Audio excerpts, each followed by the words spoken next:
സൂക്ഷ്മതലത്തിൽ പരിശോധിച്ച് മുന്നോട്ടു പോകുമെന്നാണ് LDF കൺവീനർ TP രാമകൃഷ്ണൻ സൂചിപ്പിക്കുകയുണ്ടായത്. ഇതിൽ ഏറ്റവും പ്രധാനപ്പെട്ട കാര്യം ബിനോയ്, LDF സർക്കാർ ജനങ്ങൾക്ക് വേണ്ടി പരമാവധി കാര്യങ്ങൾ ചെയ്യാൻ ശ്രമിച്ചിട്ടുണ്ട് എന്ന് അദ്ദേഹം പറയുകയുണ്ടായി.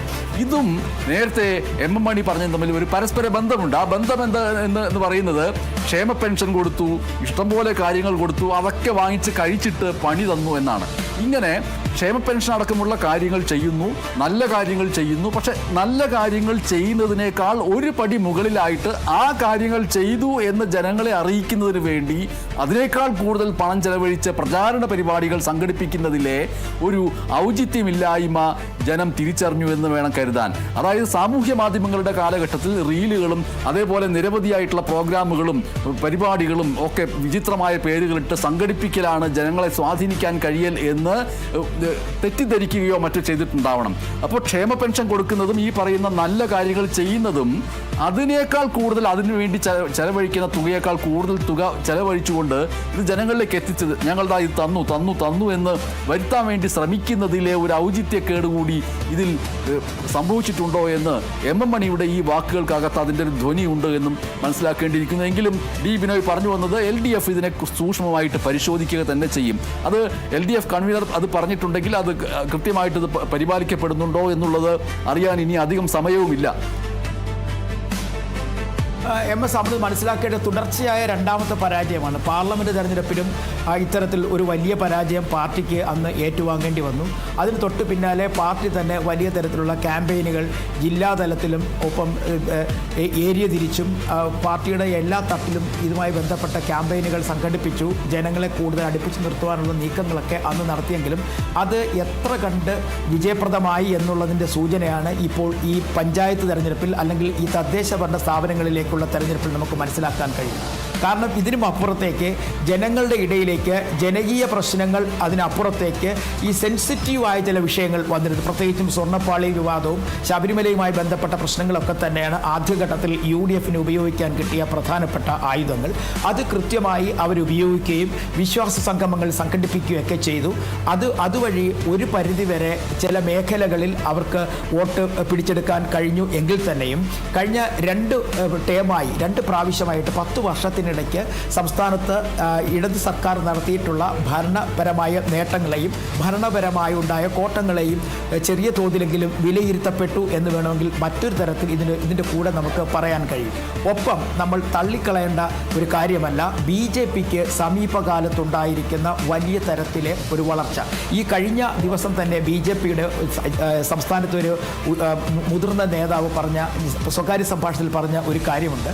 അമിത്ഷാ ഞങ്ങൾക്ക് തന്ന ഒരു ടാർഗറ്റ് 25%. അതിൽ ഞങ്ങളുടെ പ്രധാന നോട്ടം തിരുവനന്തപുരം കോർപ്പറേഷൻ ഞങ്ങൾ പിടിക്കും. അതിന് കൃത്യമായ രൂപരേഖ ഞങ്ങൾ തയ്യാറാക്കി കഴിഞ്ഞ 6 മാസമായി രംഗത്തുണ്ടായിരുന്നു. ഒപ്പം തന്നെ മറ്റു ചില കേന്ദ്രങ്ങളിൽ ഞങ്ങൾക്ക് വീഴ്ച ഉണ്ടാവാൻ സാധ്യതയുണ്ട്. ആ കേന്ദ്രങ്ങൾ ഞങ്ങൾ രണ്ടാമത് പരിശോധിച്ച് അവിടെ വീണ്ടും തിരിച്ചു വരേണ്ട നേട്ടം. അപ്പോൾ ഇതിൻ്റെ അർത്ഥം കൃത്യമായി നമ്മുടെ സംസ്ഥാന സർക്കാർ ഭരണ നേട്ടങ്ങൾ ജനങ്ങളിൽ എത്തിച്ചു. പക്ഷേ അത് വോട്ടായി മാറുമോ ഇല്ലയോ എന്ന കാര്യത്തിൽ അവർ കൂടുതൽ ചിന്തിച്ചില്ല. ഈ കാര്യങ്ങളൊക്കെ ചെയ്തു. പക്ഷേ BJPയെ സംബന്ധിച്ചിടത്തോളം അവർ കൃത്യമായി ചെയ്ത പ്രവർത്തനങ്ങൾ അവരെന്തൊക്കെയാണോ ഏതൊക്കെ തരത്തിൽ എവിടെ നിന്നൊക്കെയാണോ വോട്ട് കിട്ടും എന്ന് പ്രതീക്ഷിച്ചിരുന്നത് ആ മേഖലകളിലൊക്കെ തന്നെ വലിയ തരത്തിൽ അവർക്ക് ഒരു മുന്നേറ്റം ഉണ്ടാക്കാൻ കഴിയും. ആ സ്ഥലങ്ങളിലൊക്കെ അവർ നന്നായി പ്രവർത്തിച്ചു. അതിൽ നമ്മൾ മനസ്സിലാക്കേണ്ടത് തിരുവനന്തപുരം കേന്ദ്രീകരിച്ചുകൊണ്ട് അവരുടെ സംസ്ഥാന അധ്യക്ഷൻ നടത്തിയ വലിയ തരത്തിലുള്ള നീക്കങ്ങൾ. ഓരോ വാർഡുകളിലും സംസ്ഥാന അധ്യക്ഷൻ തന്നെ രംഗത്തെത്തിയിരുന്നു. അദ്ദേഹം തെരഞ്ഞെടുപ്പ് കൺവെൻഷനുകളിലും തെരഞ്ഞെടുപ്പ് പ്രവർത്തനങ്ങളിലും ചുക്കാൻ പിടിച്ചു. മാത്രവുമല്ല അവർ വലിയ തരത്തിൽ പ്രചരണം കൊടുത്തത് അവരുടെ സ്ഥാനാർത്ഥികൾക്കായിരുന്നു. വലിയ തരത്തിൽ മെച്ചപ്പെട്ട സ്ഥാനാർത്ഥികളെ അവർ മുന്നോട്ട് കൊണ്ടുവന്ന് വിജയിക്കപ്പെടും എന്ന സ്ഥലങ്ങളിലൊക്കെ തന്നെ അവർ കൃത്യമായി ക്യാമ്പയിനുകൾ നടത്തി. അങ്ങനെ പോയി. പക്ഷേ ഇവിടെ നമ്മൾ ഒരു കാര്യം മനസ്സിലാക്കേണ്ടത് ഭരണവിരുദ്ധ വികാരം എന്തുമാത്രം പ്രതിഫലിച്ചു എന്നുള്ളതല്ല, പക്ഷേ ഭരണപരമായ നേട്ടങ്ങൾ കൃത്യമായും ആളുകളിൽ എത്തി. അതുകൊണ്ട് അത്തരത്തിൽ കിട്ടേണ്ട വോട്ടുകൾ കിട്ടും എന്നുള്ളൊരു അമിത പ്രതീക്ഷ CPIMനുണ്ടായിരുന്നു. തെക്കൻ ജില്ലകളിൽ ഞാൻ എടുത്തു പറയുന്നു, മുഖ്യമന്ത്രി ഉൾപ്പെടെയുള്ളവർ തിരുവനന്തപുരം, കൊല്ലം, പത്തനംതിട്ട, ആലപ്പുഴ, ഇടുക്കി ജില്ലകളിൽ കാര്യമായ പ്രവർത്തനമോ അല്ലെങ്കിൽ ഇവർ നടത്തുന്ന ജില്ലാതലങ്ങൾ കേന്ദ്രീകരിച്ചുള്ള കവല പ്രസംഗങ്ങളോ അല്ലെങ്കിൽ കൺവെൻഷനുകളോ സംഘടിപ്പിച്ചില്ല. മാത്രവുമല്ല സംസ്ഥാന നേതൃത്വത്തിൽ നിന്നും വലിയ തരത്തിലുള്ള ഇടപെടലുകൾ. കാരണം ഇവിടെ ഒരു പ്രതീക്ഷ ഉണ്ടായിരുന്നു, തെക്കൻ കേരളം ഒരിക്കൽ പോലും CPIM-നെ അല്ലെങ്കിൽ ഇടതുമുന്നണിയെ കൈവിടില്ല, അത് അവരുടെ വോട്ട് ബാങ്കാണ്, അത് അതേപോലെ തന്നെ നിലനിൽക്കും.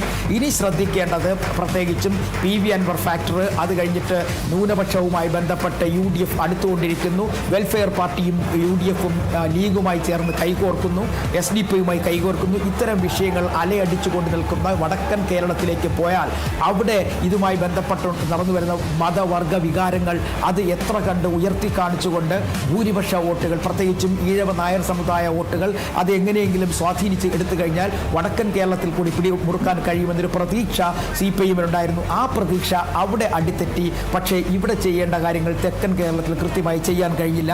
BJP-യുടെ പോക്ക് അവർ ഗൗരവപരമായി കാണാതെ മുന്നോട്ട് പോയി. കുറച്ചുകൂടി ഗൗരവത്തോടുകൂടി BJP നടത്തുന്ന ഓരോ നീക്കങ്ങളെയും കാണണമായിരുന്നു.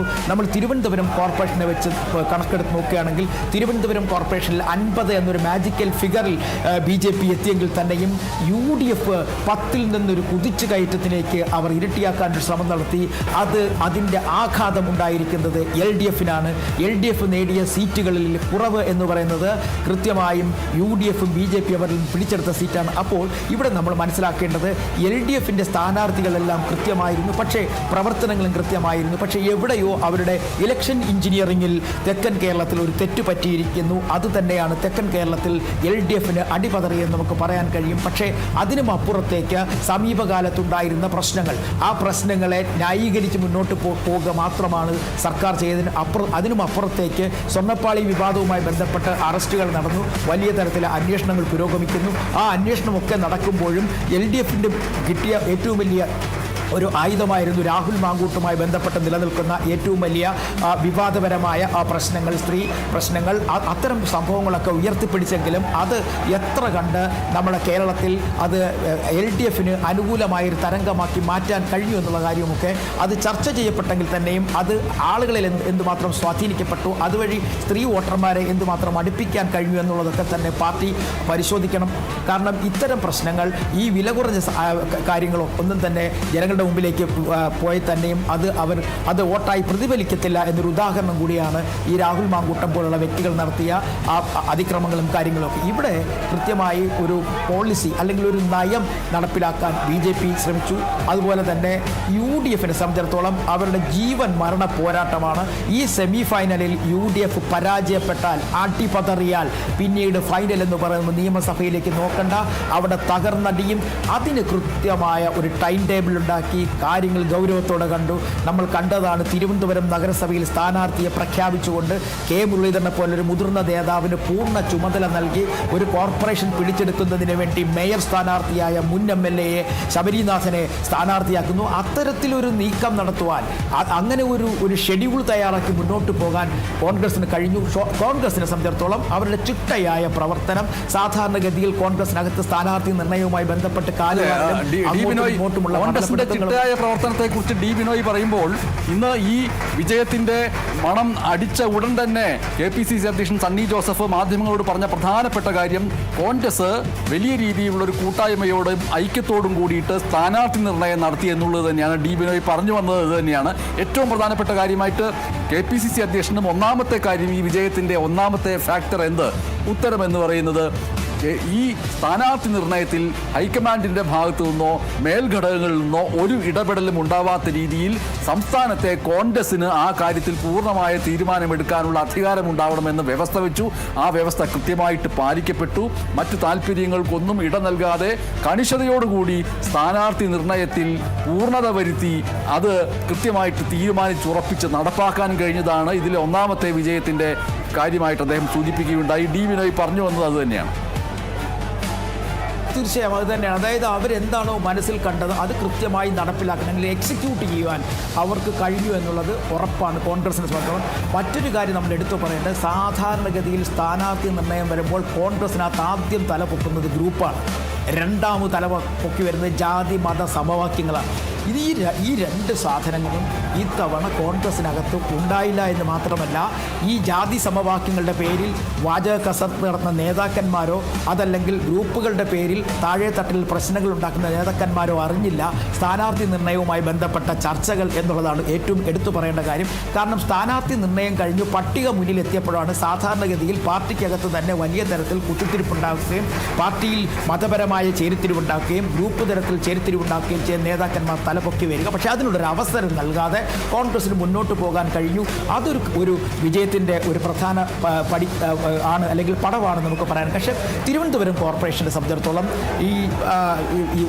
നമുക്കൊരിക്കൽ പോലും UDF നമുക്ക് അവരുടെ നേട്ടത്തെ നമുക്ക് വില കുറിച്ച് കാണാൻ കഴിയത്തില്ല. കാരണം 19 സീറ്റ് തിരുവനന്തപുരത്ത് പിടിച്ചെടുക്കുക എന്ന് പറഞ്ഞാൽ കഴിഞ്ഞ പ്രാവശ്യങ്ങളിലൊക്കെ തന്നെ വലിയ തരത്തിൽ ജീവശ്വാസത്തിന് വേണ്ടി ബുദ്ധിമുട്ടി മുന്നോട്ട് പോകുന്ന ഒരു അവസ്ഥയിൽ കോൺഗ്രസ് ഈ തിരുവനന്തപുരം കോർപ്പറേഷൻ്റെ കൗൺസിൽ യോഗങ്ങളിലൊക്കെ ബുദ്ധിമുട്ടുന്ന ഒരു കാഴ്ച നമ്മൾ കണ്ടിരുന്നു. അന്ന് പ്രതിപക്ഷത്തിരുന്ന BJP കത്തിക്കയറുമ്പോൾ ഇവർ കിടന്ന് ബുദ്ധിമുട്ടുന്ന കണ്ടിരുന്നു. പക്ഷേ അവിടെ നിന്നും ഒരു ചെറിയ തരത്തിലല്ല വലിയ തരത്തിലുള്ള ഒരു ഉയർത്തെഴുന്നേൽപ്പിന് അവർക്ക് കഴിഞ്ഞിരിക്കും. ഇതിൽ നമ്മൾ മനസ്സിലാക്കേണ്ടത് UDFനെ മറ്റൊരു കാര്യം കൂടെ ഞാൻ പറഞ്ഞു വെക്കാം. അതായത് തിരുവനന്തപുരം, കൊല്ലം, പത്തനംതിട്ട ഈ 3 ജില്ലകൾ എടുക്കുമ്പോഴേക്കും UDFന് നിയമസഭയിലുള്ളത് 3 MLA-മാരാണ്. പത്തനംതിട്ടയിൽ MLA ഇല്ല. തിരുവനന്തപുരത്ത് വിഴിഞ്ഞത്ത് മാത്രം M. വിൻസെൻ്റ്, കൊല്ലത്തേക്ക് വരുമ്പോൾ CR മഹേഷും ഒപ്പം PC വിഷ്ണുനാഥും, കുണ്ടറയിലും കരുനാഗപ്പള്ളിയിലും വിഴിഞ്ഞത്തും മാത്രമാണ് തെക്കൻ കേരളത്തിലെ 3 ജില്ലകളിൽ അവർക്ക് MLA-മാരുള്ളത്. ഇപ്പോൾ അതിൻ്റെ ഒരു ബുദ്ധിമുട്ടിൽ മുന്നോട്ട് പോയിക്കൊണ്ടിരുന്ന UDFന് കുറച്ചുകൂടി വൈകാരികമായും ആവേശപരമായും അടുത്ത തെരഞ്ഞെടുപ്പിനെ നേരിടുന്നതിന് വേണ്ടിയുള്ളൊരു ശക്തി അവർക്ക് കിട്ടിയിരിക്കുന്നു. അതുകൊണ്ട് തന്നെ അടുത്ത നിയമസഭാ തെരഞ്ഞെടുപ്പിൽ വർദ്ധിത ഊർജവുമായി ഇവർ മുന്നോട്ട് വരും. ആ ഊർജം ഒരു പക്ഷേ നിയമസഭയിൽ UDFന് വലിയ തരത്തിൽ നേട്ടമുണ്ടാക്കാൻ കഴിയുമെന്ന് നമുക്ക് പ്രതീക്ഷിക്കാം. കാരണം UDF പ്രതീക്ഷിച്ചതിനപ്പുറത്തേക്ക് ഗ്രാമങ്ങളിലും ഒപ്പം തന്നെ ബ്ലോക്ക് തലത്തിലും ഒക്കെ തന്നെ വലിയ തരത്തിലുള്ള ഒരു നേട്ടം കൈവരിക്കാൻ അവർക്ക് കഴിഞ്ഞിരിക്കുന്നു.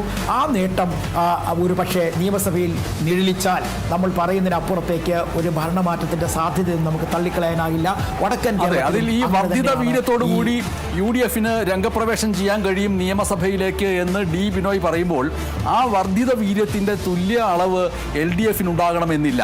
മാത്രമല്ല LDFന് ഒരു അധിക ബാധ്യത കൂടി വരുന്നുണ്ട്. അതായത് തിരുവനന്തപുരത്ത് ഈ LDFന്റെ CPIMന്റെ ഭരണസിരാകേന്ദ്രത്തിൽ ഇരുന്നു കൊണ്ട് അവിടെ അതിൻ്റെ ഭരണത്തിൻ്റെ നേതൃത്വത്തിലേക്ക് NDA വരുന്നു എന്ന് പറയുന്നത് അവരെ സംബന്ധിച്ചിട്ട് വലിയൊരു തിരിച്ചടിയായിട്ട് മാറും. സ്വാഭാവികമായിട്ടും നിയമസഭാ തെരഞ്ഞെടുപ്പിൽ LDFന് വീണ്ടും അധികാരത്തിൽ വരിക എന്നതിനൊപ്പം തന്നെ അവിടെ BJP ഉണ്ടാക്കിയിട്ടുള്ള വലിയ മുന്നേറ്റത്തെ പ്രതിരോധിച്ച് നിയമസഭാ തെരഞ്ഞെടുപ്പിൽ ഇപ്പോൾ NDA ഉണ്ടാക്കിയിട്ടുള്ള ആ മുന്നേറ്റത്തിനെ ഇല്ലാതാക്കാൻ കൂടി കഴിയുന്നിടത്താണ് LDFന് അവരുടെ പ്രത്യയശാസ്ത്രപരമായിട്ടുള്ള ഒരു നിലപാട് മുന്നിട്ട് നിർത്താൻ കഴിയുക. UDFനെ സംബന്ധിച്ചിട്ട് അങ്ങനെ ഒരു നിർബന്ധം അവരുടെ മേൽ അടിച്ചേൽപ്പിക്കപ്പെടുകയില്ല. UDFനെ സംബന്ധിച്ചിട്ട് അധികാരത്തിലേക്ക് വരിക ഈ പറയുന്ന തെരഞ്ഞെടുപ്പിലെ വിജയത്തിൻ്റെ അടിസ്ഥാനത്തിൽ നിന്ന് മാത്രമല്ല, തിരുവനന്തപുരത്ത് അവർക്ക് വലിയ മുന്നേറ്റങ്ങൾ ഉണ്ടാക്കാൻ കഴിഞ്ഞു.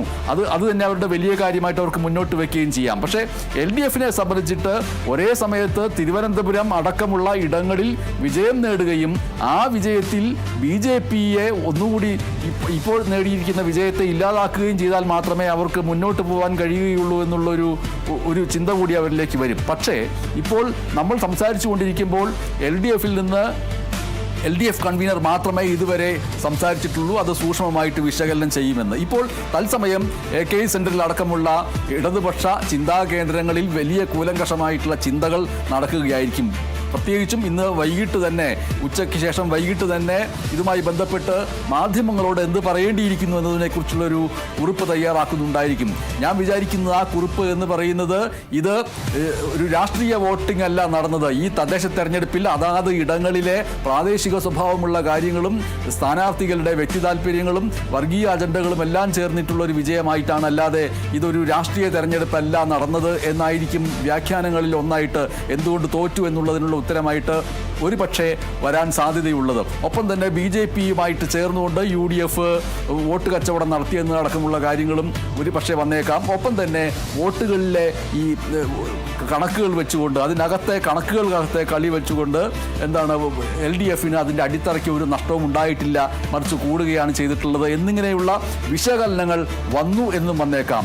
ഏറ്റവും പ്രധാനപ്പെട്ട കാര്യം ഇപ്പോഴത്തെ ഈ ഒരു തിരിച്ചടിയിൽ നിന്ന് പാഠങ്ങൾ ഉൾക്കൊണ്ട് ഒരു ബദൽ സമീപനം എന്താണ് ഉണ്ടാക്കുക, അത് നടപ്പിലാക്കിയെടുക്കാനുള്ള സമയമുണ്ടോ ഈ നിയമസഭാ തെരഞ്ഞെടുപ്പിന് മുമ്പ് എന്നുള്ളതാണ് പ്രധാനപ്പെട്ട ഒരു വെല്ലുവിളി. ഇതുവരെ LDF മുന്നോട്ട് വെച്ച വിഷയങ്ങൾ, ആ വിഷയങ്ങൾ ഒരു ഭാഗത്ത് കൃത്യമായിട്ട് ഈ ഭരണ നേട്ടങ്ങൾ, മറുഭാഗത്ത് രാഹുൽ മാങ്കൂട്ടത്തിലടക്കമുള്ളവർ ഉണ്ടാക്കിയ ലൈംഗിക വൈകൃതങ്ങളുമായി ബന്ധപ്പെട്ട് ഉയർത്തിവിട്ട ആരോപണങ്ങൾ, അതൊന്നും ഏറ്റിട്ടില്ല. അതായത് ഇതുവരെ പറഞ്ഞ ഒന്നും ഏറ്റില്ല എങ്കിൽ പിന്നെ ഇനി ബാക്കിയുള്ള ഈ സമയത്ത് എന്ത് വെച്ചുകൊണ്ട് നേരിടും എന്നിങ്ങനെയുള്ള അത്യധികം സങ്കീർണമായിട്ടുള്ള പ്രശ്നങ്ങളാണ് LDFനെ കാത്തിരിക്കുന്നത് എന്ന് പറയേണ്ടി വരുമോ?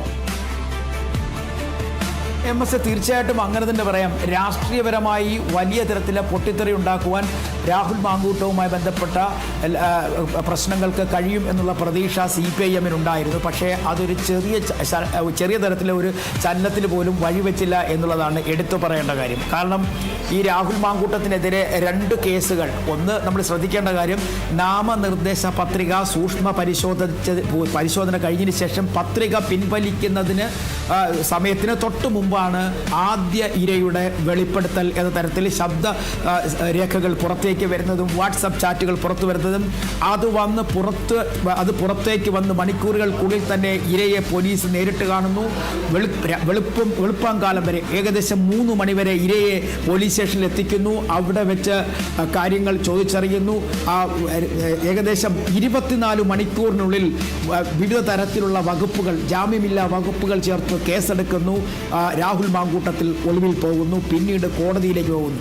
അത് കഴിഞ്ഞ് ഒരാഴ്ചക്കുള്ളിലാണ് രണ്ടാമത്തെ ഇമെയിൽ പരാതി KPCC അധ്യക്ഷന്റെ മുമ്പിലേക്ക്. ഈ 2 പരാതികളും സ്ത്രീകൾ പീഡിപ്പിച്ചതുമായി ബന്ധപ്പെട്ട പരാതികളായിരുന്നു. ആ പരാതികളുടെ മേൽ ഉയർന്നു വന്ന രാഷ്ട്രീയപരമായ ചർച്ചകൾക്ക് ഒരു തരത്തിലല്ലെങ്കിൽ മറ്റൊരു തരത്തിൽ കേരളത്തിലെ തെരഞ്ഞെടുപ്പ് പ്രചാരണ സമയങ്ങളിൽ ഒന്നും തന്നെ ഒരു ചലനവും ഉണ്ടാക്കാൻ കഴിഞ്ഞില്ല എന്നുള്ളതിൻ്റെ തെളിവാണ് ഈ UDFന്റെ മുന്നേറ്റം എന്ന് ഒരു പരിധിവരെ നമുക്ക് പറയാൻ കഴിയും. കാരണം കേരളത്തിലെ രാഷ്ട്രീയം അതിനും അപ്പുറത്തേക്ക് ചിന്തിക്കപ്പെട്ടിരിക്കുന്നു, അല്ലെങ്കിൽ അതുമായി ബന്ധപ്പെട്ട് ആളുകൾ മറ്റൊരു തരത്തിലേക്ക് മാറിയിരിക്കുന്നു എന്ന് വേണമെങ്കിൽ നമുക്ക് പറയാം. കാരണം ഇത് ഈ പൈങ്കിളി രാഷ്ട്രീയത്തിൻ്റെ ഭാഗമായി ഇത്തരം കാര്യങ്ങളെ ഉപയോഗിക്കുന്നതിൻ്റെ കാലഘട്ടം അവസാനിച്ചിരിക്കുന്നു എന്ന് നമുക്ക് വ്യക്തമാക്കാൻ കഴിയും.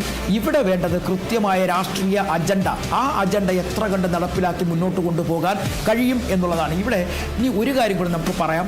അതായത് തിരുവനന്തപുരം കോർപ്പറേഷനെ സംബന്ധിച്ചിടത്തോളം കേരളത്തിൻ്റെ തലസ്ഥാനമാണ്. ആ തലസ്ഥാനം തിരുവനന്തപുരം എന്ന് പറയുന്ന ആ തലസ്ഥാനത്തിലെ കോർപ്പറേഷൻ പിടിച്ചെടുക്കാൻ വേണ്ടി BJP നടപ്പിലാക്കാൻ ഉദ്ദേശിക്കുന്ന രാഷ്ട്രീയ അജണ്ട, അവർ തെരഞ്ഞെടുപ്പ് പ്രഖ്യാപനം വന്നു, സ്ഥാനാർത്ഥി പ്രഖ്യാപനം കഴിഞ്ഞ ഉടൻ അവർ പറഞ്ഞൊരു കാര്യമുണ്ട്. ഇനി തിരുവനന്തപുരം കോർപ്പറേഷൻ്റെ വികസനവുമായി ബന്ധപ്പെട്ട നയപ്രഖ്യാപനം നടത്തുന്നത് പ്രധാനമന്ത്രിയായിരിക്കും. അടുത്ത 5 വർഷത്തിനിടയിൽ ഇന്ത്യയിലെ 3 പ്രധാനപ്പെട്ട നഗരങ്ങളിൽ ഒന്നായി തിരുവനന്തപുരം മാറപ്പെടും എന്ന ഒരു അജണ്ട അവർ മുന്നോട്ട് വെച്ചുകൊണ്ടാണ് അവരുടെ പ്രചരണം നടത്തിയത്. അവരുടെ പ്രചരണം, അതായത് സ്ഥാനാർത്ഥി പ്രഖ്യാപനം കഴിഞ്ഞ് പ്രചാരണ രംഗത്തേക്ക് അവർ ഇറങ്ങിത്തീർന്ന് തെരഞ്ഞെടുപ്പിൻ്റെ അവസാന വേള വരെയും അവർ ഉയർത്തിപ്പിടിച്ചിരുന്നത് തിരുവനന്തപുരം നഗരത്തിൻ്റെ വികസനം. പ്രധാനമന്ത്രി എത്തുന്നു, തിരുവനന്തപുരം നഗരത്തിന് വേണ്ടിയുള്ള വികസന അജണ്ട തയ്യാറാക്കാൻ പ്രധാനമന്ത്രി എത്തുന്നു, അത് പ്രഖ്യാപിക്കുന്നു എന്ന് പറയുമ്പോൾ ജനങ്ങൾക്ക് കൊടുത്ത ഒരു വലിയ തരത്തിലൊരു ആകാംക്ഷയുണ്ട്. അതിനപ്പുറത്തേക്ക് ജനങ്ങൾക്ക് കിട്ടാൻ പോകുന്നത് എന്തായിരിക്കും എന്നുള്ളതിനെക്കുറിച്ച് അവർ ചിന്തിക്കും. അത്തരത്തിൽ വലിയ തരത്തിലുള്ള ഒരു പ്രചാരണ പരിപാടി സംഘടിപ്പിക്കാൻ BJPക്ക് കഴിഞ്ഞു. അതൊരു പരിധി വരെ ജനങ്ങളിൽ നിന്ന് വോട്ടായിക്കോട്ടെ. അല്ല, ഇതിനപ്പുറത്തേക്ക് നമ്മൾ മറ്റൊരു കാര്യം ചിന്തിക്കേണ്ടത്, കഴിഞ്ഞ 5 വർഷത്തിനിടയ്ക്ക് ഈ നമ്മുടെ കോർപ്പറേഷൻ ഭരണവുമായി ഉയർന്നു വന്നിട്ടുള്ള വലിയ തരത്തിലുള്ള അഴിമതി, ആ അഴിമതി ആരോപണങ്ങളുമായി BJP നടത്തിയിട്ടുള്ള ആ സമരങ്ങൾ കൃത്യമായി ആളുകളിൽ എത്തിക്കുവാൻ അവരവരുടെ ഒരു അജണ്ടയായിട്ട് അതെടുക്കുകയും അത് നടപ്പിലാക്കി അത് ഓരോ വാർഡുകളിലും തെരഞ്ഞെടുപ്പ് വേളകളിൽ എന്തൊക്കെയായിരുന്നു അഴിമതി എന്ന് എത്തിക്കാൻ അവർ കഴിഞ്ഞു. അത് UDFും അത്തരത്തിൽ മുന്നോട്ട് കൊണ്ടുപോകാൻ കഴിഞ്ഞു. അതിനെ ചെറുത്തു തോൽപ്പിക്കാൻ LDFന് കഴിഞ്ഞില്ല. മാത്രവുമല്ല അവരുടെ മേയർ ആര്യ രാജേന്ദ്രൻ ഈ 100 വാർഡുകളിൽ ഒരു സ്ഥലത്ത് പോലും കൃത്യമായി പ്രചരണ പരിപാടിയുമായി രംഗത്ത് ഇറങ്ങാൻ ഒരുപക്ഷെ പാർട്ടി അനുവദിക്കാത്തതായിരിക്കാം. എന്തായാലും അത്തരത്തിൽ ഈ BJPയും UDFും ഒക്കെ മുന്നോട്ട് വെച്ച വലിയ തരത്തിലുള്ള അഴിമതി ആരോപണങ്ങളെ തടഞ്ഞു നിർത്താനോ അല്ലെങ്കിൽ അതിനെതിരെ എതിർ പ്രചാരണം നടത്താനോ LDFന് കഴിയാതെ പോയൊരു സാഹചര്യം കൂടി നമ്മൾ വിലയിരുത്തപ്പെടേണ്ടി വരുന്നു. അത് തിരുവനന്തപുരം സിറ്റിയെ സംബന്ധിച്ചിടത്തോളം ഒരു വലിയ കാര്യമാണ്.